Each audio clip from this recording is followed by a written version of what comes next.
Hey, Mom. I wanted to express gratitude for the wedding gifts. I really appreciate all the appliances you got me. It's great that I can always count on you for the big things. Oh, absolutely, sweetheart. Congratulations on your upcoming wedding. I only wish I could do more for you. But honestly, it's been my pleasure. There's no need for you to thank me separately like this.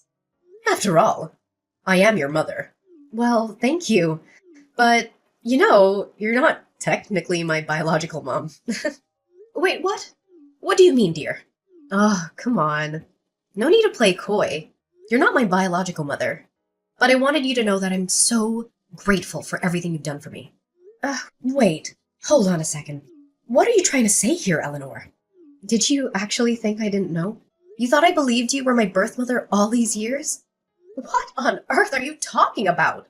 I am your mother, Eleanor. Seriously, no need to play innocent. Just because you've raised me for 28 years doesn't mean you're biologically related to me. It's not like feeding me, dressing me, teaching me things over the past 3 decades made my genes suddenly yours. It's not like all the care and love you've given me somehow changed me to be your own daughter. Hold up, Eleanor. What's going on? Why are you saying this?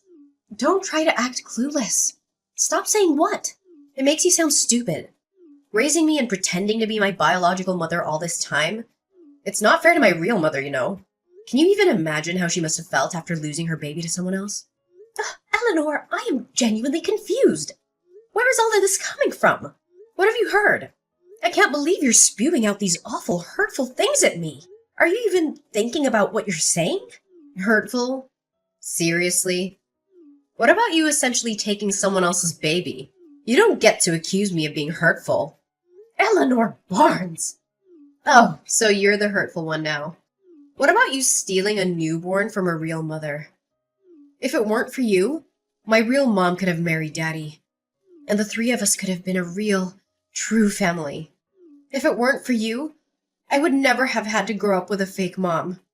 My poor birth mother had to go on living her life with her heart broken into a million pieces, and I ended up living this humiliating pretend life, all because of you. Eleanor, you're completely misinformed. I didn't steal you as a baby. You're suggesting something illegal and horrible. Your birth mother actually handed you over to me. Willingly. She said she wasn't going to raise a child as a single mother. She made a deal that she would disappear from your life as long as I raised you.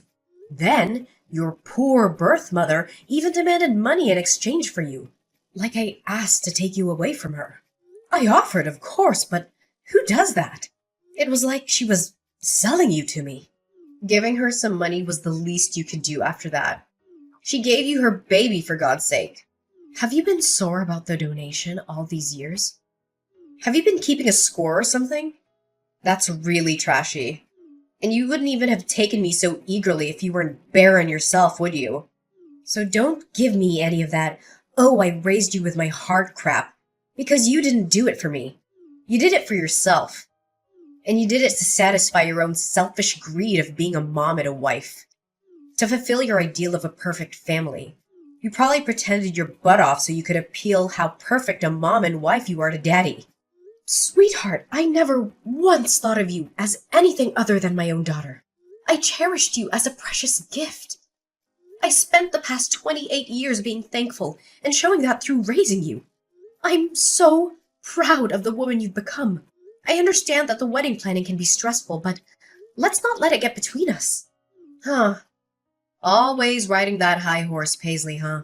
Just take a moment to step down and try to understand how my real mother must have felt. Step out of that fake, cheerful facade of being my mom and see the reality the rest of us have experienced. Do you even have an ounce of decency? I'm not your daughter anymore. I won't play along with your charades or any other fake roles you want me to take on. So save yourself the trouble and don't bother showing up at my wedding or sending emails. Just stay out of my life. I'm cutting ties with you. I'm moving forward into a new chapter, and I'd prefer if you weren't part of it. Got it? Eleanor, how long have you known that I'm not your biological mother? And who told you? Well, now you're asking. Daddy spilled the beans about 3 years ago. Yeah, around the time I met Miles. We all used to hang out together. Daddy, my real mom, Miles and I. Dinners, shopping trips, you name it. You genuinely had no clue? What? Are you serious? I can't believe your father would do that. Well, serves you right for thinking you could tie Daddy down by having a baby. Any baby, that is. We all know you wanted nothing but to use me as a bargaining chip to keep Daddy for yourself and provide for you.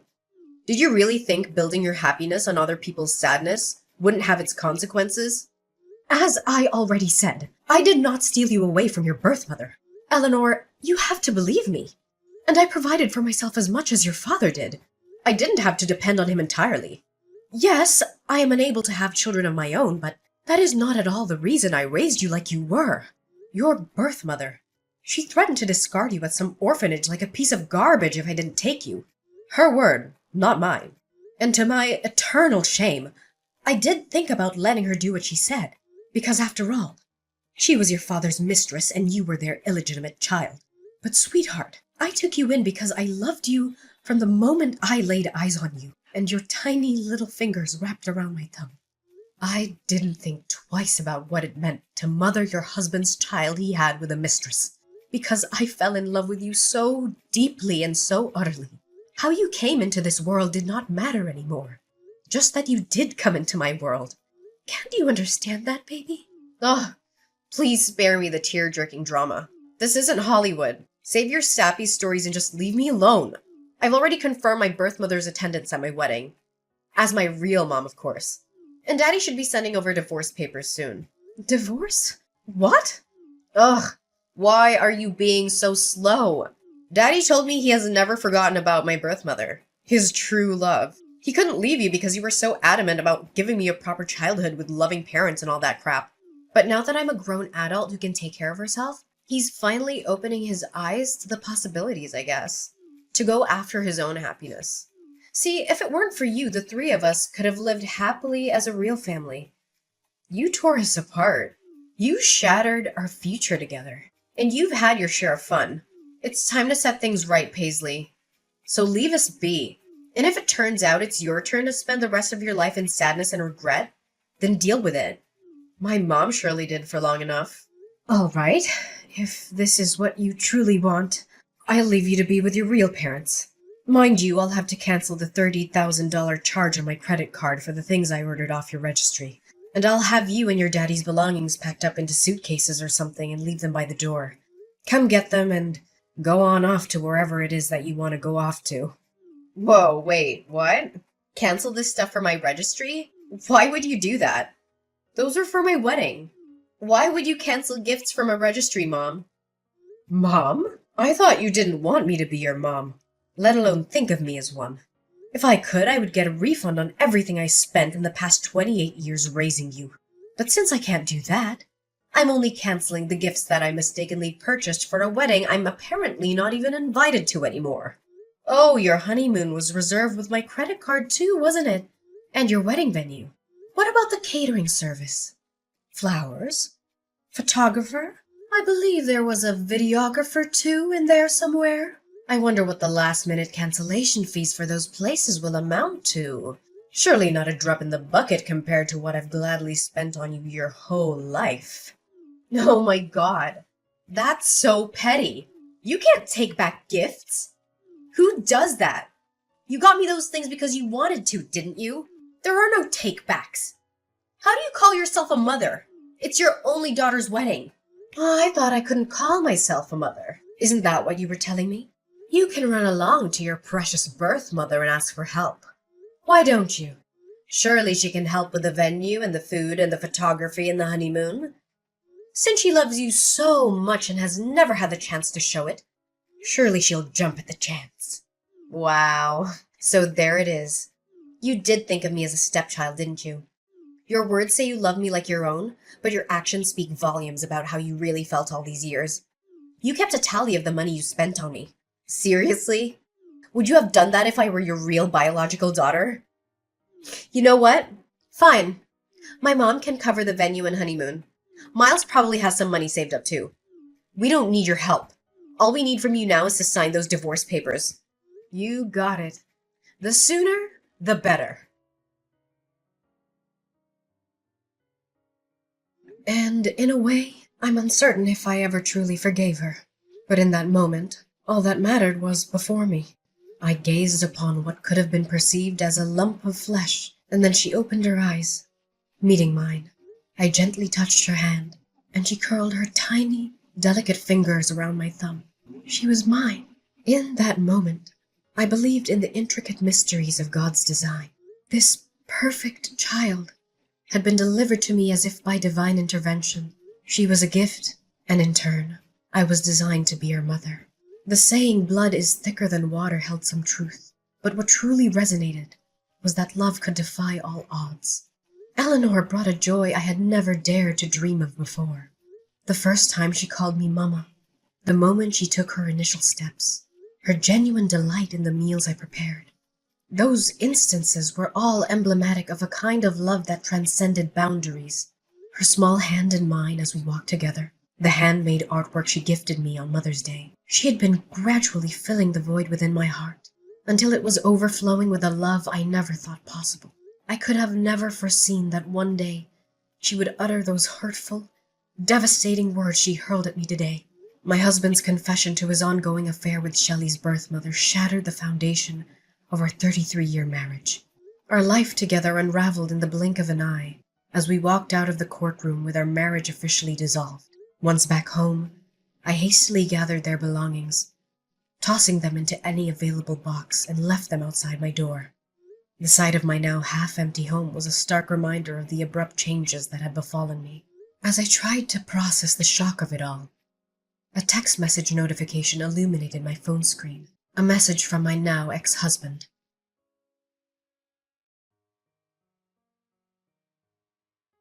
Hey, where are you? My keys aren't working, and neither is my garage opener. Did you already replace them? That was quick, Paisley. Good on you. I brought a KFC bucket and some beers, your favorite. I thought you and I were overdue for a chicken and beer date night. Open up, Paisley. Jacob, what are you doing here? Shouldn't you be with your daughter and true love by now? You know, the woman who makes your heart ache by just thinking about her. The woman whom you had a child with. The woman with whom a few days ago you gave everything else up to be with again. Did you forget? What are you doing here with chicken and beer at this ungodly hour anyway? I'm done with her. I left her. We're over. I finally realized there is no woman like you. Paisley, you're the kindest, the most patient person I know. I was immature and naive to let you go. I hurt you, I know. I'm so sorry. And I never showed you how much I appreciate you. For all you've done for this family, you've forgiven me once before. Can't you do it again? I'll change. I promise. I'm a victim here too, by the way. That witch was so full of it. She didn't want me. She never wanted me. She was just using me this whole time so she could tag along when I take Eleanor out to eat or go shopping so that she herself could get what she wanted. I may have bought her a handbag or two, but that's it, I swear. She's even got a young boyfriend she's seeing. She doesn't want to marry me and settle down. She said so herself. She's the absolute worst. I love you, baby. Come on. She may be the worst, but she's Shelley's biological mother, isn't she? Surely she wants her baby back in her life and wants to build some kind of belated relationship with her. I heard she was attending the wedding, and everything as mother of the bride. The optics aren't bad right now, Jacob. The optics? Yes, but it's not that simple, Paisley. She was only going to attend the wedding so she could sift through the wedding gifts and see what she could claim for herself. You know, she demanded to be paid to come to her daughter's wedding. I had to wire her $10,000 2 weeks ago. She made me cut all ties with you, abandoning everything I owned with you, like my house and my clothes. Then she left me high and dry. Eleanor and I went to see her after the wedding with all our suitcases, and she shut the door in our faces. We didn't even get to see inside of her house, Paisley. Can you believe that? What mother does that to her own daughter? Me? I understand. But her daughter?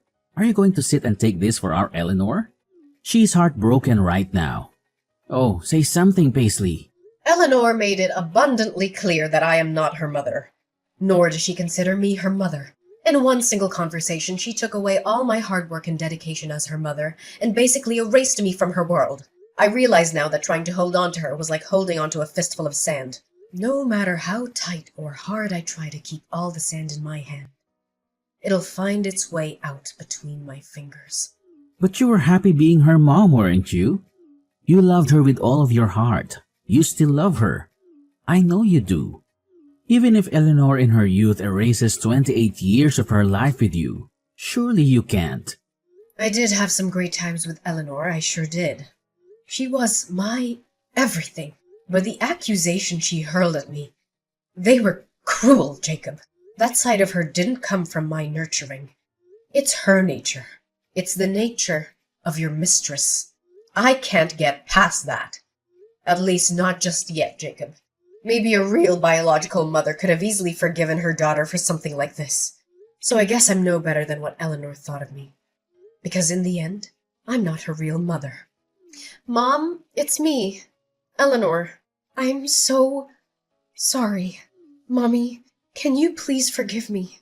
I don't know what got into me. If you let us back in, I will never think or talk about my real mom ever again. I'll be the best daughter to you. The kind of daughter you deserve to have. I promise. Please, Mom. We have nowhere else to go, Mom. Daddy and I will come inside and beg us if you want to. Please let us in and you can help me with my wedding plans again. Remember how fun that was? Let's go to the mall together. Just you and me. Like old times. We can stop at the food court and get some cheese fries like we used to. I miss your meatloaf, Mom. I miss your awesome meatloaf with real breadcrumbs. Will you teach me how to make it? I want to pass it down to my kids too. It'll be an heirloom recipe. If I learned anything from this whole ordeal, it is that I wasn't as big a person as I thought I could be. I cannot find it in me to forgive you two for what you've done. I guess I am nothing but an evil stepmother, like you said. After all, our relationship ends here, Eleanor and Jacob. Thank you for the many happy memories you've allowed me the past 28 years, Eleanor. Whether they were real for you or not, I will cherish them forever, because they were real to me. I will try to keep only the happy memories of you, but now it's time for you to leave me and never come back. Don't make this any messier for us. Goodbye, Eleanor.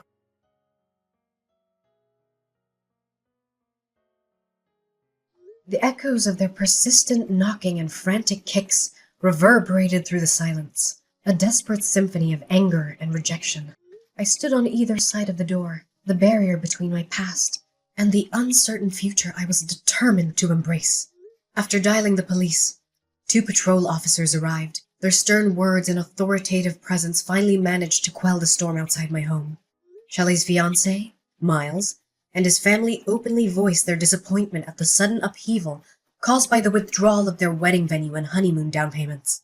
Their anger and disbelief seemed palpable, yet I remained resolute. They even contemplated putting their wedding preparations on hold, urging Shelley to reconsider her life's path. And in the blink of an eye, Miles made a decision that sent shockwaves through their relationship. He ended things with Shelley, just days before their intended wedding date. Amidst the chaos, Shelley bombarded me with messages and calls, hurling curses my way and placing the blame squarely on my shoulders. It was tempting to succumb to my habitual instincts and try to mend things, but I recognized that I needed to tread a different path. I needed to stop giving them space in my life and focus on rebuilding my own. I chose to turn a deaf ear to her accusations and to free myself from the weight of their turmoil. It was a moment of realization. If anything needed fixing, it was my own life, my own happiness. As the days passed, their presence faded like a distant memory, and the quiet solitude that embraced me was a welcome change. Looking back, it's bittersweet to think that my prime years were dedicated to nurturing a child who, in the end, mirrored the darkness of her birth mother. However, I carry no regrets. Shelley, in her own twisted way, taught me invaluable lessons about love, resilience, and the boundaries I needed to establish for my own well-being. Now, as I stand at the crossroads, I'm ready to pen a new chapter in this uncertain adventure called life. The pages ahead are blank and full of possibility, and I'm determined to fill them with my own happiness, free from the chains of the past. It's a fresh beginning, a journey that's mine to craft, a future waiting to be written.